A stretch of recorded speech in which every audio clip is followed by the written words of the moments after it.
En manchette aujourd'hui, la ville de Témiscamingue s'attaque à l'insécurité alimentaire et Rouyn-Noranda est l'hôte d'une compétition pour préserver l'eau. Le TVA Nouvelles commence maintenant.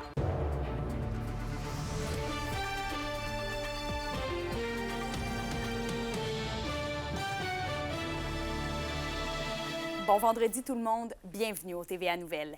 On débute dans le sud de la région alors que la ville de Témiscamingue a inauguré hier son premier garde-manger communautaire. Et Alexandre, les gens sont invités à y prendre et aussi à y laisser de la nourriture. Oui, Kémilia, une initiative qui est née du mouvement Témiscamingue Kippawa Résilience. Un garde-manger et un frigo ont été installés dans la cour arrière de la Maison des jeunes de Témiscamingue.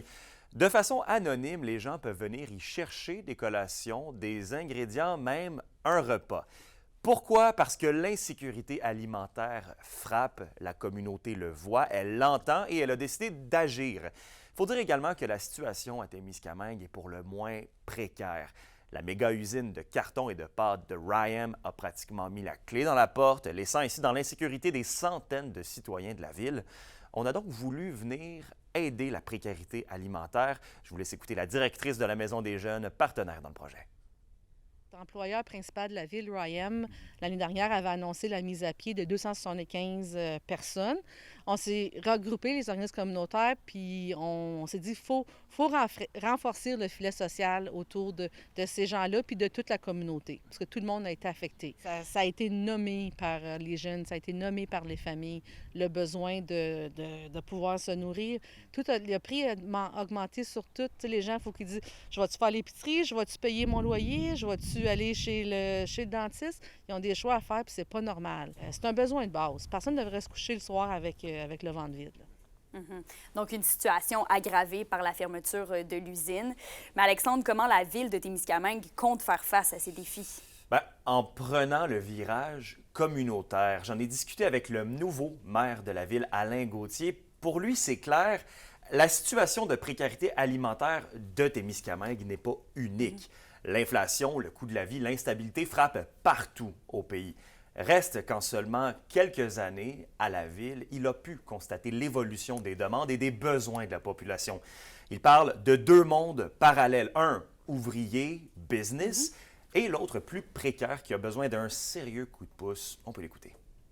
Ça nous a démontré que les besoins ont changé. Il y a 10 ans, 15 ans, on avait des demandes de soutenir un tournoi de golf, un party de chasse, un party de motoneige.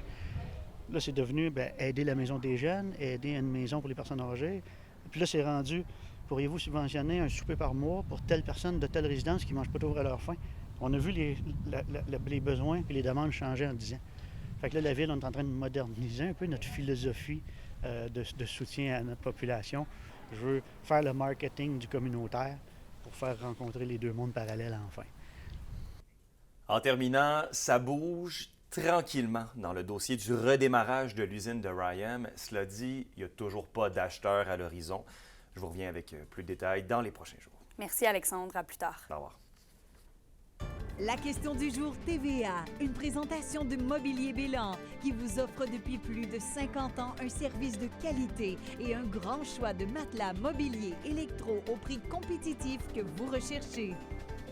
À la question du jour, on vous demande, trouvez-vous qu'il y a assez d'initiatives pour faire face à l'insécurité alimentaire? Pour voter et commenter, rendez-vous au tvaabitibi.ca. Et Rouyn-Noranda accueille la finale pan-canadienne du défi Aqua Hacking Québec aujourd'hui au Petit Théâtre du Vieux-Noranda. Le but de la compétition est de développer et présenter des innovations par des jeunes entrepreneurs dans le but de préserver l'eau. La thématique cette année est la dépollution du lac Ossisco. Une équipe de la région fait partie des 10 équipes qui participent à la finale et les membres ont mis en place un concept visant à capter différents polluants à l'aide de cheveux. Dans le fond, c'est un boudin de cheveux qu'on vient placer dans le lac Ossisco et ça capte les hydrocarbures des eaux de ruissellement. Donc les eaux de ruissellement, c'est toute l'eau qui tombe sur l'asphalte autour du lac et qui s'écoule dans le lac progressivement. Et en coulant, ça embarque tous les hydrocarbures qui coulent des voitures. Cette édition se concentre vraiment sur les bassins versants affectés par l'industrie minière et juste autres secteurs industriels. Cette édition-ci a vraiment été faite en collaboration avec la Ville de Rouyn-Noranda, le collectif Territoire qui, a beaucoup d'activités de réhabilitation du lac Kosciuszko. Et du côté de Val-d'Or, la Chambre de commerce a un nouveau président. C'est Sébastien Richard qui succède à Valérie Gourde, qui a occupé le mandat au cours des 3 dernières années. Monsieur Richard est administrateur de la CCVD depuis 2019, en plus de siéger depuis 2023 sur l'exécutif comme 2e vice-président. Dans la dernière année, il a aussi présidé le Gala de l'entreprise 2025. Sa nomination a été annoncée hier, alors que la Chambre de commerce de Val-d'Or faisait son bilan de l'année 2024-2025. Et ensuite, le Centre polymétier de Rouyn-Noranda a célébré la réussite et l'aboutissement du parcours de formation de la cohorte 2024-2025. Et ce sont 219 élèves qui ont complété l'une des 7 formations professionnelles offertes. Et au total, 21 000 $ ont été remis en bourse pour celles et ceux qui se sont distingués par leur excellence, leur assiduité et leur implication. Et sur un autre sujet, les signalements de violences conjugales ont considérablement augmenté partout en province. Et la situation se fait aussi sentir dans la région, où des ressources d'aide craignent même d'être surchargées à long terme. Tous les détails avec Olivier Morin. Du jamais vu. SOS Violence conjugale note en 2024 plus de 60 000 appels à travers le Québec pour des demandes d'aide en lien avec la violence conjugale. Une augmentation qui a des effets sur la maison d'hébergement alternative pour elle à Rouyn-Noranda, selon sa coordonnatrice Cathy Allen. C'est pas surprenant parce que ça se fait sentir dans nos ressources aussi. Il y a une forte hausse de demandes partout au Québec. Même son de cloche du côté de la Sarre. C'est sûr que c'est préoccupant.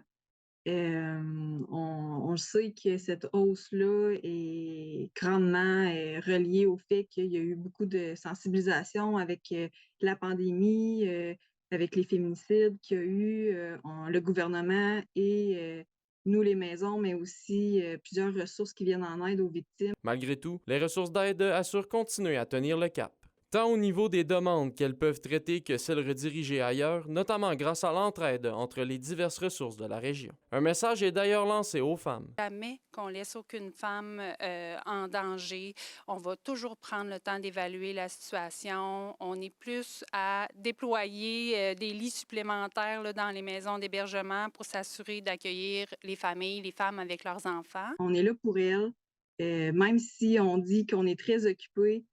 On va toujours s'organiser pour répondre à la demande, que ce soit des demandes d'hébergement ou du soutien en externe. La pénurie de logements a aussi des impacts sur les services d'hébergement de certaines maisons. À Val-d'Or et Ville-Marie, certaines femmes doivent prolonger leur séjour d'urgence faute d'endroits où se loger. Il faut qu'il y ait de l'hébergement supplémentaire en maison. Ça n'a pas changé depuis beaucoup d'années. On fait face aussi à la crise du logement, fait que la durée de séjour augmente, fait que ça fait en sorte qu'on peut accueillir moins de femmes et qu'on fait plus de refus. Par ailleurs, une maison de 2e étape verra le jour à Rouyn-Noranda en 2026 pour les femmes victimes de violences conjugales dans le but d'offrir de l'hébergement supplémentaire. Olivier Morin, RNC Nouvelles, Rouyn-Noranda.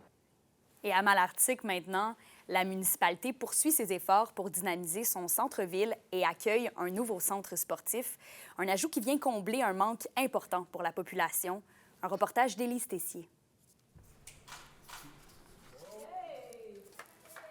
Avec l'ouverture de leur nouveau centre sportif à Malartic, les propriétaires Frédéric Gravel et Zoé Pelletier désiraient contribuer au développement de la municipalité.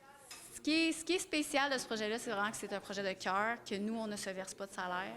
Donc, c'est vraiment pour revitaliser le centre-ville. Nous, on est 2 investisseurs immobiliers. Donc, notre mentalité est que plus que la ville va être revigorée, plus que ça va être intéressant de vivre ici, mieux que c'est pour tout le monde. Ils ont fait affaire avec les commerçants locaux. Ils ont acheté des matériaux aussi dans les magasins ici.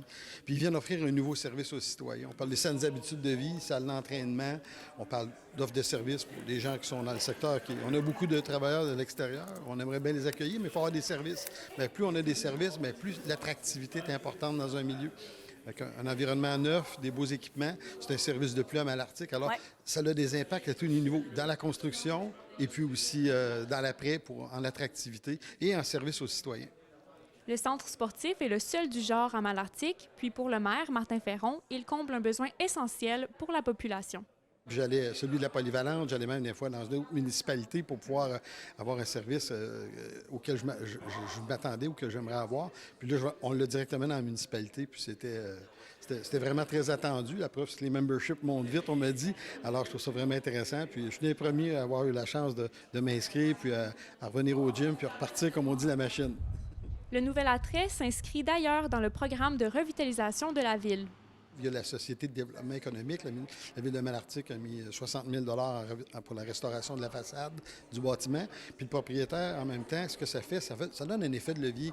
Bien, il a décidé d'investir pour tout revitaliser le bâtiment. Fait que l'effet de levier qu'on a donné, on voit qu'ils ont investi plusieurs centaines de milliers de dollars. Alors, l'investissement valait vraiment... Le retour sur l'investissement, il est très bon. Au-delà de son centre sportif, Malartic continue de revitaliser son centre-ville et souhaite rénover 3 à 4 bâtiments par année. Élise Tessier, RNC Nouvelles, Malartic. Le Festival du bœuf de Sainte-Germaine-Boulay a lieu demain dès 13h dans le stationnement de l'Arena. Vous pourrez admirer gratuitement l'Auto-show Boulay où il y aura plusieurs activités familiales. Les portes de l'Arena ouvriront vers 16h30 pour le souper et les spectacles d'Éric Lapointe et de David Pinault seront présentés en soirée. Et justement, à l'occasion du Festival du bœuf, différentes courses à pied sont organisées dans les rues de Sainte-Germaine-Boulay demain. Des parcours entre 2,1 et 21,1 km sont proposés. Une course de 400 mètres est aussi organisée pour les jeunes enfants. Le coût pour y participer est de 20 $ et les fonds amassés serviront à soutenir les projets d'éducation physique de l'école primaire. Dans la météo, le soleil se pointe enfin le bout du nez pour les prochains jours. Aujourd'hui, les températures vont tourner autour de 16 degrés Celsius partout en région. Et pour ce soir et cette nuit, ce sera toujours dégagé, mais par contre, ça va se refroidir, minimum de 0 avec gel par endroit en Abitibi et de plus 5 au Témiscamingue. Donc voilà, c'est complet pour les informations. On se donne rendez-vous pour le dernier bulletin de la semaine ce soir. Bonne journée.